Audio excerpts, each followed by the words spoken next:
Very nice. Hey everyone, welcome to That Pedal Show. Dan here. Mick here. Hello. Bit of standage there. Yeah, I have to stand. I can't wah wah sat down. There's some things humans should do sitting down. Right. Some things not. Yeah. Playing guitar in general stood up actually, for what it's worth. But yeah. Anyway, it's hard. As you can see, my head nearly hits the thing. Show and wah-wahs today. Before that, welcome some housekeeping. Indeed. Yeah, thanks so much for joining us. A massive thank you to anyone that's gone to thatpedalshowstore.com and grabbed some merch. So we have t-shirts and strings and pedals and all the various things that we have.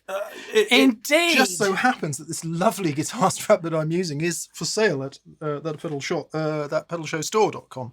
Very nice. Yes. Yeah. The effective stuff. Really cool. Good. Also, massive thank you to our patrons on Patreon. Thank you so much for joining us. Indeed. Right. So, as usually happens when we're about to film, I send Dan a text message and I say, what are we doing tomorrow then, Dan? So I really want to do a show on wah-wahs. Mm-hmm. Why? We haven't done one in a long time. There's been a few things. I watched Stranger Things with the kids, right? And that epic Metallica scene at the end, right? It's a massive battle scene. Rewind. What is Stranger Things? What is Stranger Things? Yeah. Oh, heavens. It's a Netflix show. It's really great. Anyway, okay, you know. I don't. He can tell me later. And I started thinking about Kirk Hammett. Right. And his use of wah. And then everything started sort of, what do you say? Churning, whatever it is. And I thought, actually, there's some really interesting things that we could go over. It's funny with wah-wah, isn't it? I always used to use one when I was in my more impressionable days. Right. And I think I bored myself with it because I could only ever use it in one way, really. Right. And I only had the sort of cliched, full-on wah-wah rock guitar solo, which is nothing wrong with that. Plenty of people make it sound amazing, but it does become a bit of a one-trick pony. Despite all the other cliches that we'll happily dive down week in, week out, wah-wah's one that I sort of moved away from. So I guess the point of today's show is to go, well, you don't have to just do that. You can do some other stuff. Yeah, right? There's some other really cool things that you can do. I thought we'd have a look at 3 fundamental ways to use a wah pedal. But before we look at those, a really big question people want to know is where do they put their wah? Now, we've actually looked at this in detail before, but I wanted to show you a couple of examples of the wah right at the end of the chain. Yep. And wah right at the end of everything. Because traditionally, or at least normally, generally, insert whatever word you want here, you would put it at the front, right? Yeah. Most people, those amazing people, most people put their wah at the front. Yeah. Or nearer the front. Yeah, and I don't necessarily think this is going to make you change your mind, but it'll just help you see the wah used as a filter at the input as opposed to right at the end where it's filtering everything. So we've got, I'm plugged into the Marshall, Mick's plugged into the 2-Rock, and Mick's got his pedals on this side. I've got mine on this side. We also have wahs on the floor. I'll do a close-up of that. Obviously, they're on the floor because one has to operate them with one's foot. Indeed. Okay, so if we hear, what we'll do, we'll get an overdrive sound, and also we need to hear some delay in this, and this will give you better context for having the difference between having a delay at the front and at the end. Okay. So the wah-wah at the front or at the end. Exactly, having the wah right at the front or right at the end. So if you give me a nice sound with like plenty of delay, plenty of feedback. And you say loads of overdrive or not loads of overdrive? Yeah. Loads of overdrive, all the stuff. I'm loving the sound of this Echoplex at the moment. It's so good. Here it is without any overdrive.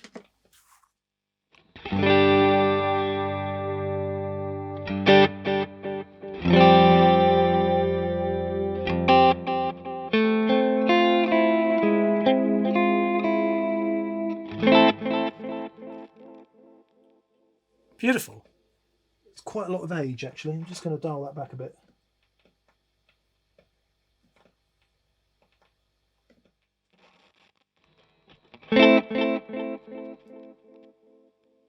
How on earth did I remember how to do that? Very nice. So what I'll do, if you stick your wah on and just have it play, and what I want you to listen to is the trails of the echo. Okay. Right? And you'll hear that if the echo will follow what happens with the wah. Okay. Okay, so just give that a go. So no overdrive. No overdrive, just... And what kind of thing should I play? Just something choppy and rhythmical. Okay. Can I sit and wah, he says?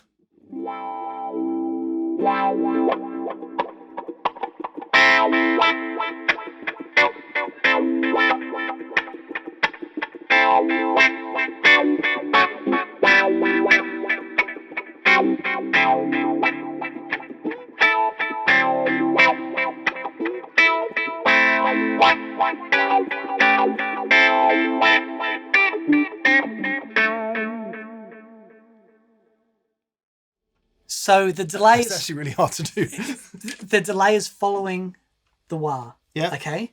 Now what we're going to do is I'm going to put your wah at the end now. Okay, so I'll play exactly the same thing. Exactly the same thing. Sorry for all the majors and minors, by the way. Never did quite get that far.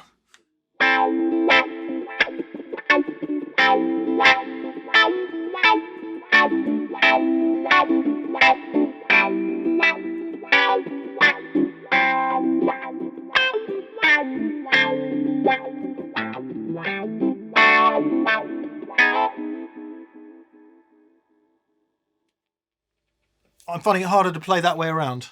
So, if you just hit a skank on that one, and then move the wah after the skank, post skank. Yes. Oh, turn the volume up.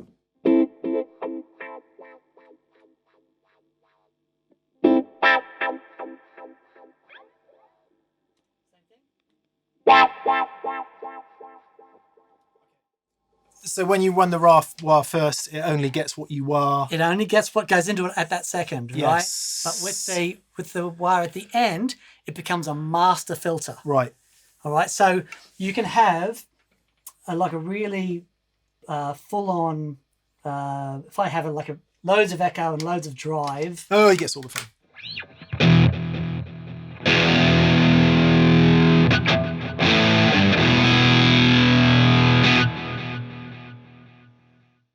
If I put the wah at the end, it's like there's DJs do the tricks where they go, stick the with the filters on. Exactly. Yeah. This becomes exactly that.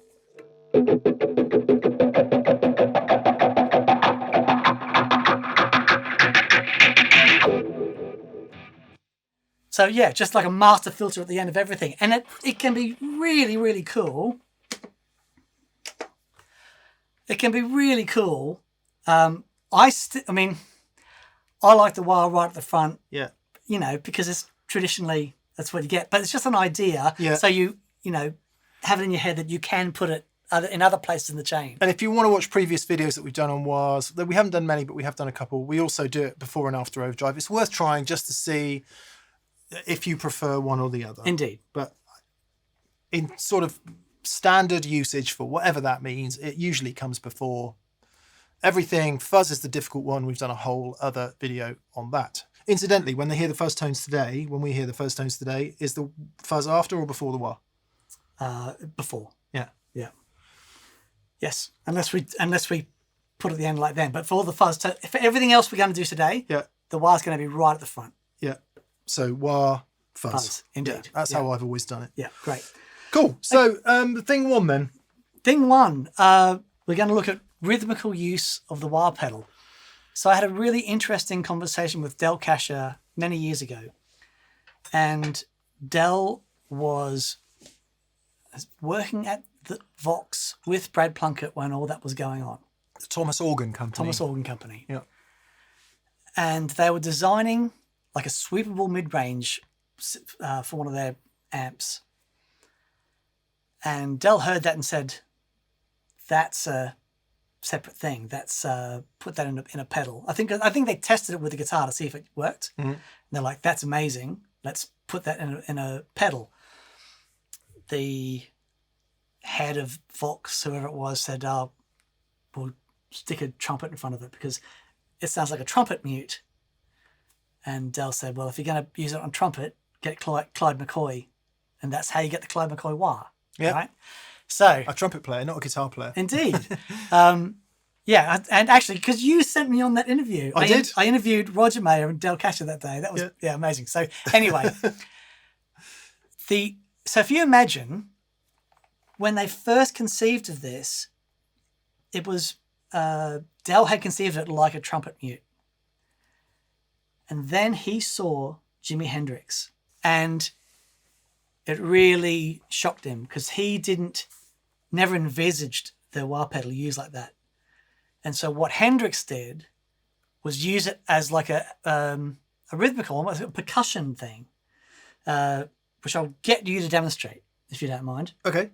So the way this is done is instead of tapping your foot along with the music, you use the wah to do your tapping. Yeah, and this will be in a sort of in a joint lead and rhythm sort of scenario. We'll do it funkier styles in a sec. But so what we're saying is.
Man, this sounds ace. It's really nice. It's really nice. Ace. So, using your wah like that gives you, there's a percussive element to it, but it's all based around that rhythm. Yeah. I was doing a bit of one of the other things we'll talk about later as well. But Yeah.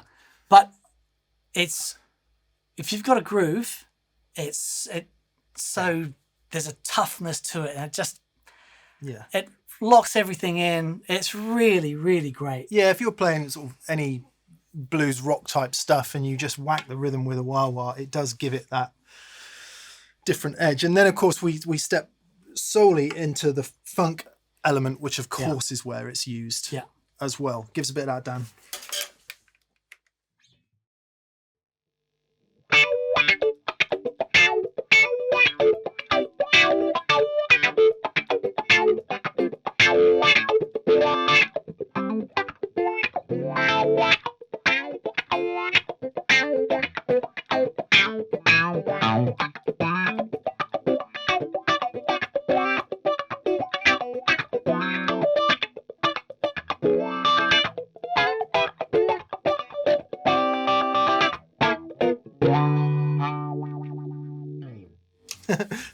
Just play a bit of that without the wah.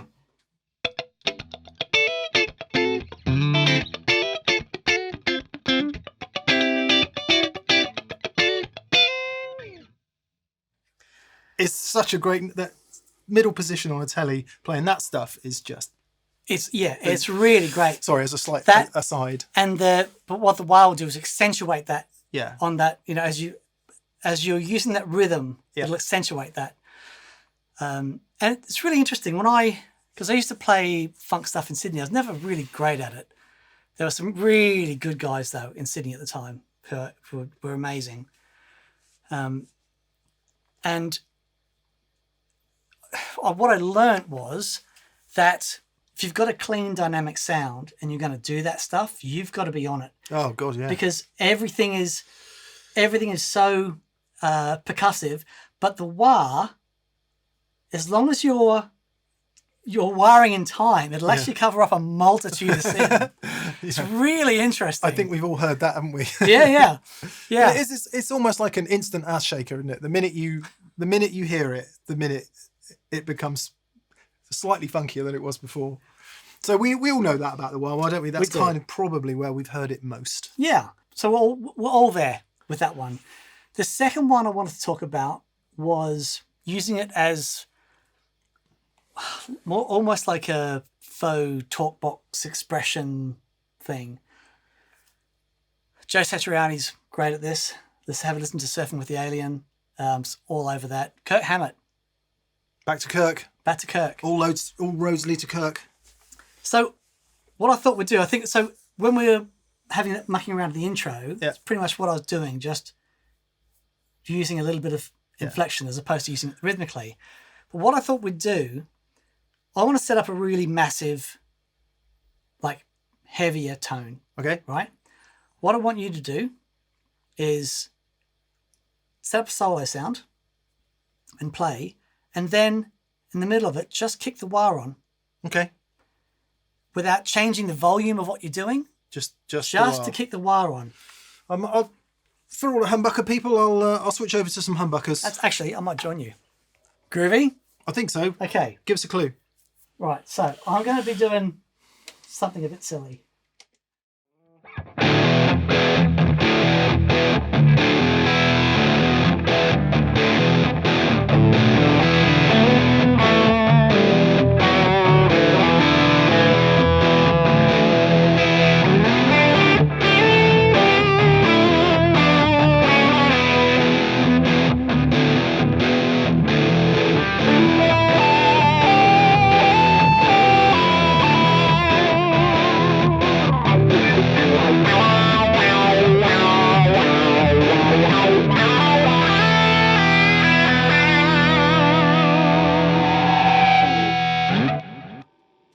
Awesome! So what's really interesting about that is that it still sounds great, right? When you're doing your thing, but as soon as the wah comes on, and we're not changing volume, but the notes just pop. Or they totally disappear, depending on where you are with exactly. Yeah. So then you've got a different dynamic element. But what I think is really interesting about Kirk is when Hammett, not Douglas, nor Fletcher, nor Captain. Sorry, Kirk Hammett. What I think is really interesting is that if you think of having to solo over James Hetfield's rhythm sound, I mean, that thing is absolutely colossus. Yeah. And you've got two choices. You got volume, and you're never going to out-volume James Hetfield. No. It's like, okay, what's he going to do? Well, what the wah does, he filters it. Bang. Yeah. And all of a sudden, I remember the year when Enter Sandman came out, and he won Guitarist of the Year, right? And it was almost like, for the first time, it's like people could hear him play. Because he found the wah-wah. He found the wah-wah. And he hasn't put it down since. But there's a really good reason for it, and he's, if you think in that context of such a thick, soupy sound is where he's got to do something, makes perfect sense. And it stands out. Yeah, I guess we could think of a few other rock players down the ages that have done that. Schenker is the one who springs to mind for me. For the cocked wah thing, we will get to that. Yeah. The other thing, if you think of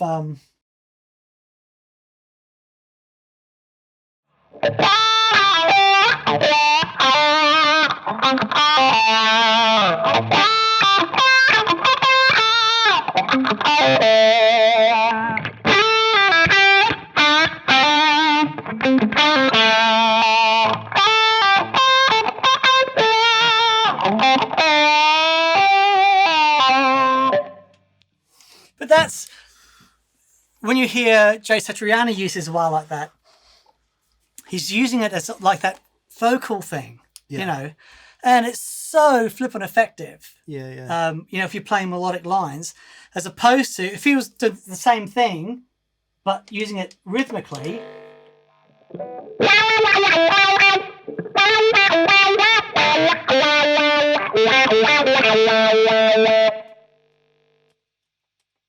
Yeah. So it's a, you know, there's a whole different world. So, Ergo, you don't have to wacka-wacka in time. Absolutely. You can use it to just express. I think that's where the sort of the late 60s bit comes in as well. So if you think about clappers maybe on Cream type stuff. So he'll be giving it a bit of the old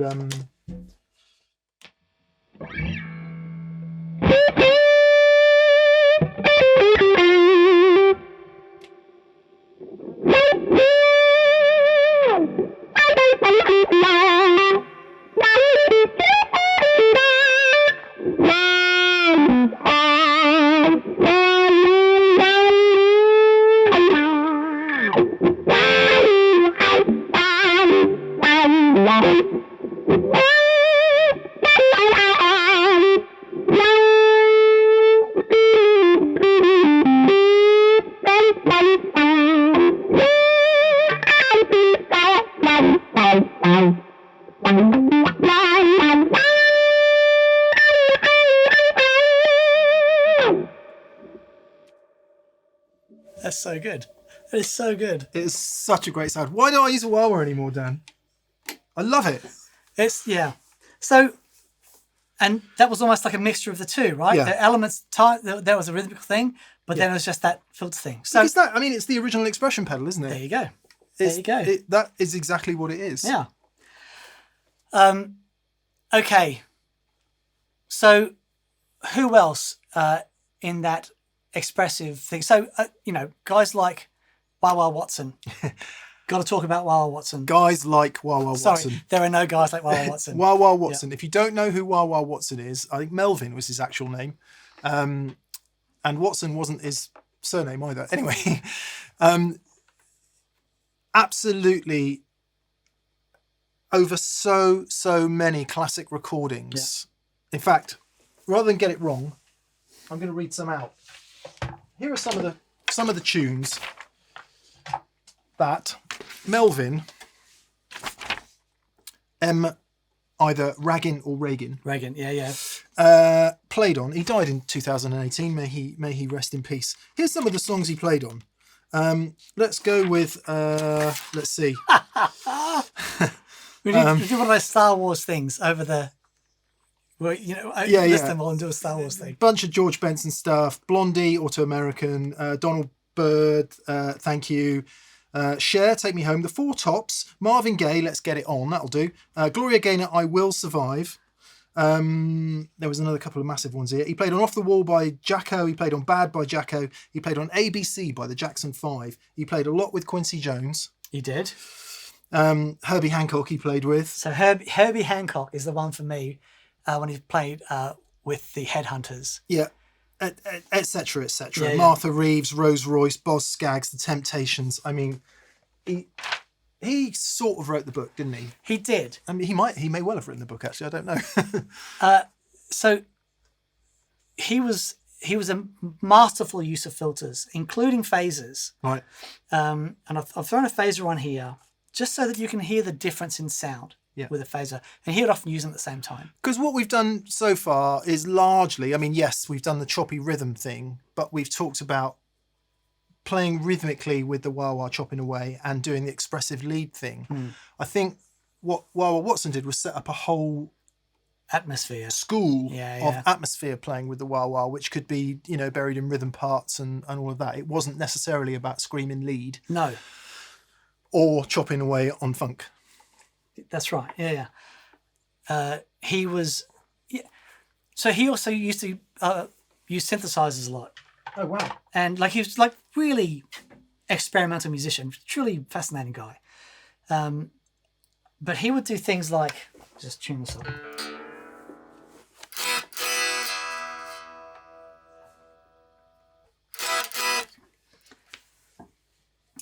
So he would have a phaser.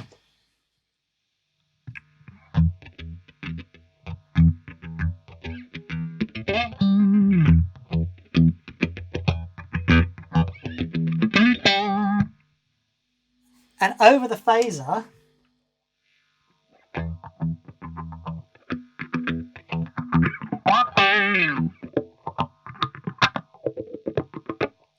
so the phaser and the wah going at the same time, but the other thing, but you need to do it because you've got the right guitar for it, well, a better guitar for it, is his use of delay with wah. It's so cool. Quite often you'd hear him. It's funny, I'd probably heard him on thousands of hit records before I really knew who he was. And there was a record released in the 1990s called Stolen Moments, which was a benefit record for HIV and AIDS. And there was a few artists on there, and I think he was pretty heavily involved. Right.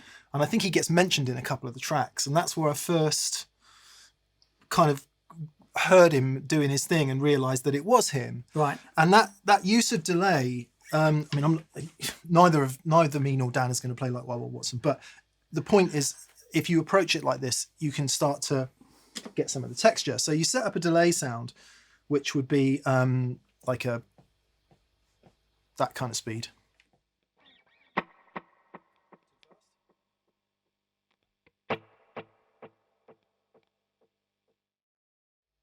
Something like that, not too many repeats.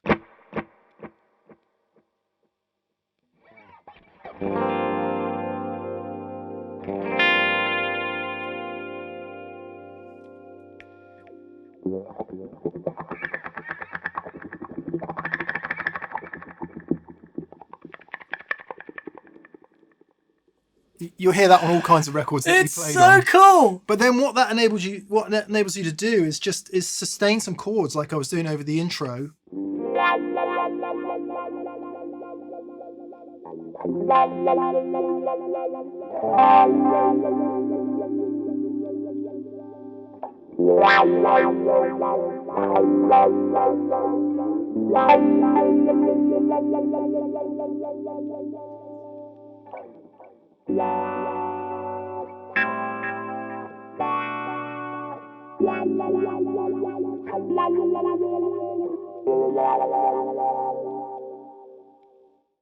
He would really trill it too. Yeah, yeah.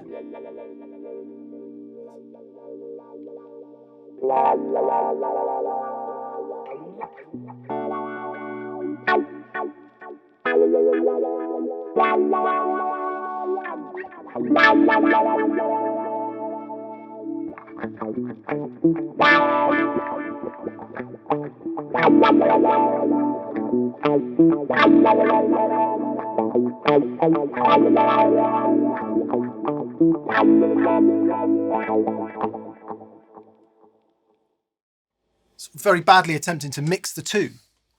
Sure. So a little bit of rhythmic expressive and then some more expressive.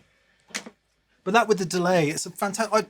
Quite often, if you end up at a gig or a jam and you're not really sure what you're doing, and there's a vamp over a couple of chords, I often end up doing that. Right. Yeah. Because it gives a bit of texture. It stays out of everyone's way by and large, Yeah. but it still sounds interesting. It does, right? So he's mixing that use of rhythmical stuff, but he's creating atmospheres, he's creating textures. Yeah. And there's some wonderful Headhunters footage where he's like, Herbie's doing his thing and Herbie will look over Wah Watson and he's just like, you go, man. And it's like, it's really, hair on, standing up type stuff. So a really great guy to look for that. So yeah, we've gone from the rhythmical stuff to textured expressive stuff. And the other one that's really important to talk about is cocked wah sounds. Yeah, we touched on that earlier, having mentioned Schenker. Indeed. Yeah. My favourite guy for this was Mick Ronson. Oh, wow, yeah. David Bowie's guitar player for a long time. And he would get his tone bender set up and his wire in front of it, and he'd just find the right position. And he'd spend a little bit of time getting it right. That was it. Don't touch it. It's going.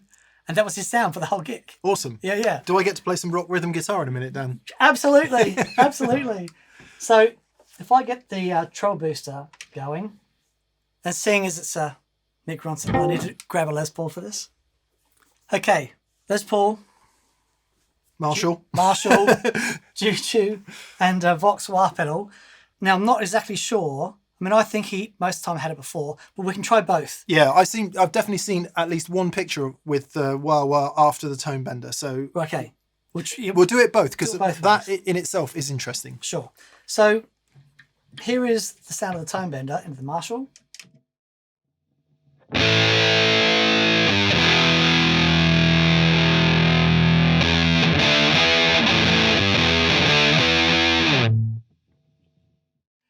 Now, if I put the wah on into that,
that rather nails on the point that we made at the start of the video about where you put the wah in the chain. yeah. Obviously, when it came after the fuzz, it was doing a global filtering job on the whole thing. Yep.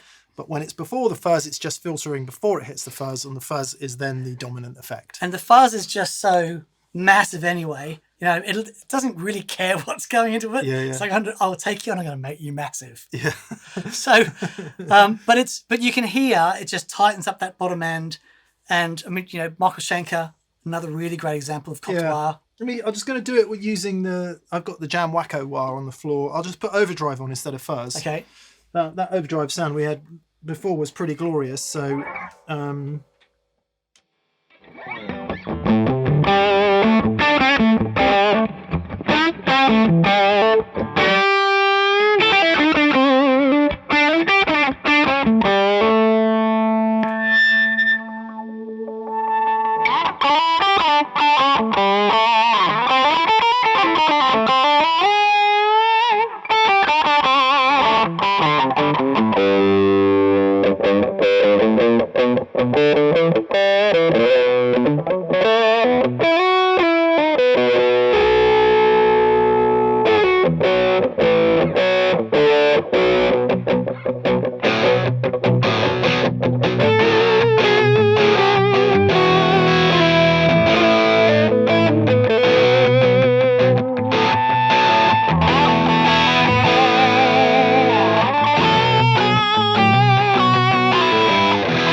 Awesome. trouser flapping rock sound. Great. It's so good. Yeah, interestingly, the basic overdrive sound I've got going there has quite a bit of upper mid range in it anyway. Yeah. But you get that wah wah, you put it in the spot, and there's your cocked wah sound. Yeah. Really cool. Yeah. Really Nice. cool. I like that. It's a sound I have never used actually. Right. Well, I kind of get a treble booster to do that sound. Yeah. However, Yeah. hearing the wah is quite a different thing. You know. I think we should get a rock band done. I'm Very Gain. We'll just play. That's the name of the rock band. I'm Very Gain. Very Gain. Gary Gain. Gary Gain. Vernon Gain. Yeah, anyway, sorry, excuse our little tangent. That's cool. I like that. Yeah. I like that. So there you go. That's our three ways that if you want to get into wah pedal, Yeah. get those under your foots. Wacka-wacka rhythmic, expressive single note or on chords with some delay. Yep. And then cocked wah. Yeah. And the thing with that cocked wah as well, it takes some time to find that frequency. Yeah. Kind of hard to hear here. I expect we'll hear it all in the recorded audio. Yeah. But exactly, depends on the guitar you're using, the amp you're using. Yeah. Take a little bit of time to find that and you'll be like, yeah, killer. There's my spot. So I thought we'd finish off because there's another wah pedal on the board.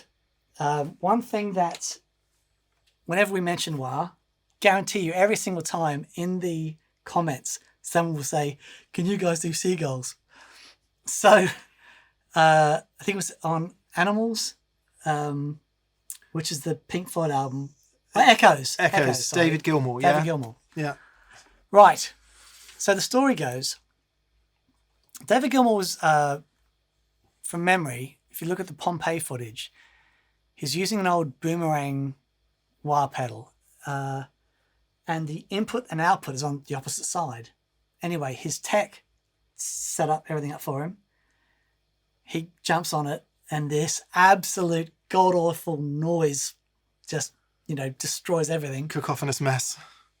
That's the first album title. But the genius of David Gilmour is he recognises something in that sound. What the tech had actually done is he'd plugged the input into the output of the wah pedal. Right. And then from the input of the wah pedal went into the amp. So he literally just plugged it in the wrong way around. Plugged it in the wrong way around.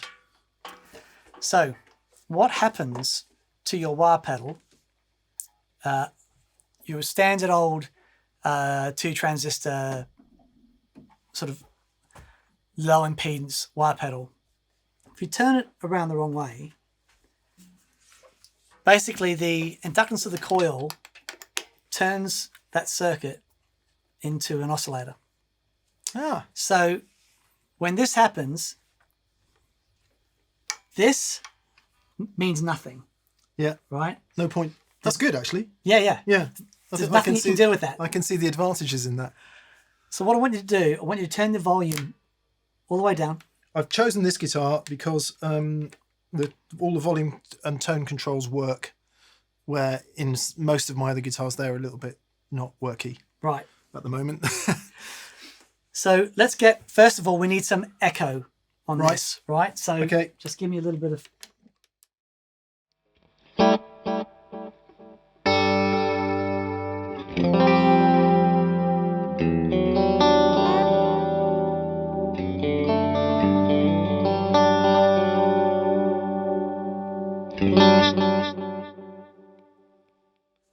So I want you to turn your volume all the way down and actually turn the tone down as well, bottom tone. What I'm going to do is I'm going to kick in the wah. Which is wide the wrong way around. So your guitar will be in the output. Yeah. The input will be going into the echo. Right. I want you to very slowly turn your volume up until you hear it start to gurgle. Okay. And then start turning the tone up. Okay. Right? So volume's all the way down. It is.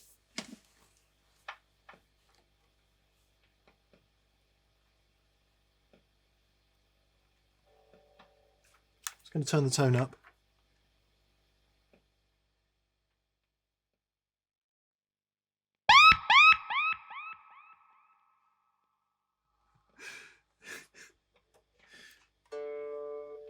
Does there have to be any signal?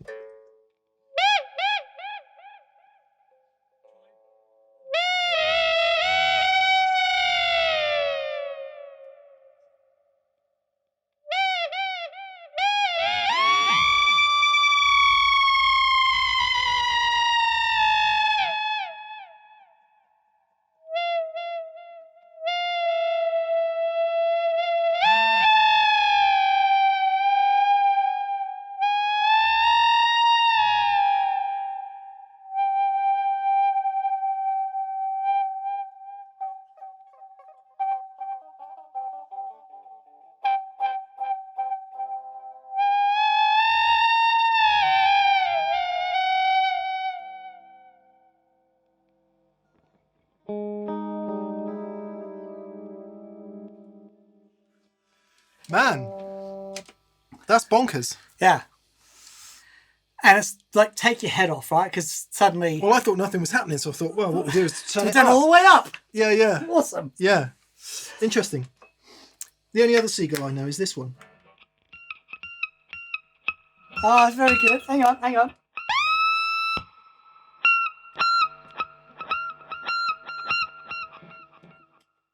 I actually think that sounds more like a seagull.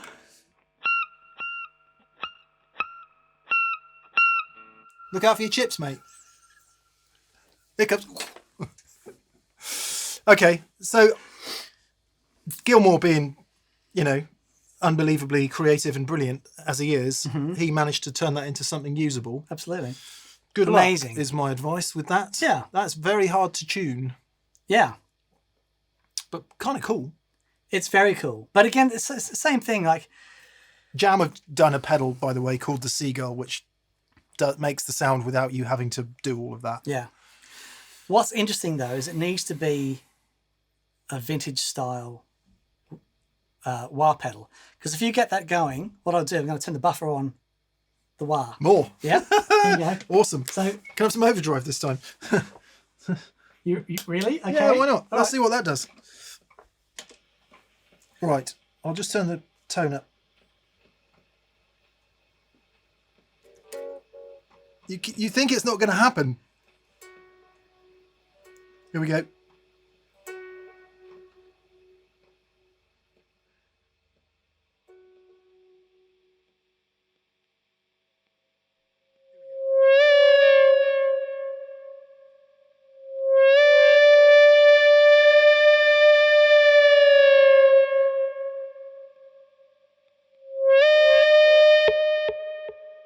So the buffer kills it stone dead. Buffer kills it.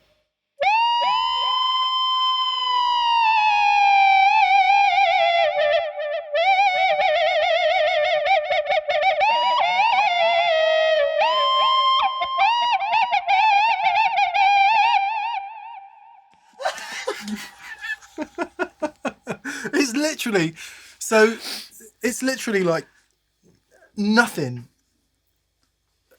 before it does the inducting magic that it does. Yeah, there you go. Good. We hope you found that useful. Yeah, now you know how to do it. Don't do it. Yeah, yeah. Oh my God. No, it's you know, it's fun, but that's how we did it. Very nice. Very nice. Very nice. Very nice. I thought that was interesting, Dan. That was really fun. There is one sound I just want to hear today. Sure. I accidentally turned this on before with the fuzz and a bit of echo. All right. This is, you can turn off now. There's nothing more interesting to learn. Flipping listen to this, man.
Not often we get the chance to play together. Yeah, that was fun. Not strictly relevant, that bit, but I just that fuzz and that box of rock sounds amazing. I'm going to use that for a bit. Awesome, yeah, great. Nice. Well, there we go. Hope you enjoyed that. Thank you so much for watching. Massive thank you to anyone that's gone to thatpedalshowstore.com and grabbed some merch, t-shirts and strings and pedals and hats and stuff. You Yeah, thank you so much. It's the main way we fund the show. Also, a massive thank you to our American friends. Yes, go to thatpedalshop.com if you want to buy some pedals and accessories and even some amps now. Go to thatpedalshop.com in the USA and Canada and you can buy thusly. That also helps us fund this show. Indeed. Massive thank you to our preferred retailers in the UK and Europe. Anderson's Music of Guildford in Surrey. Lovely. And our mates in Australia. Would Be Pedal Empire of Brisbane in Queensland. All lovely people. All lovely people. And, of course, massive thank you to our patrons on Patreon. Yes, thatpedalshow.com. No, patreon.com, That Pedal Show. We do the Monday viewers' comments and questions thing as a podcast for patrons only. We also do monthly giveaways where you can win nice things. Very good. Brilliant. Well, join us on Monday for viewers' comments and questions. Let us know what you thought. I'd love to know if you have any other fun ways of using your wah pedal. Yes, that would be good to hear. This Really was instructive. I'm putting a wah back on my board forthwith, Dan. Excellent. Brilliant. All right, guys, have a great weekend. We'll see you soon. Bye. Bye.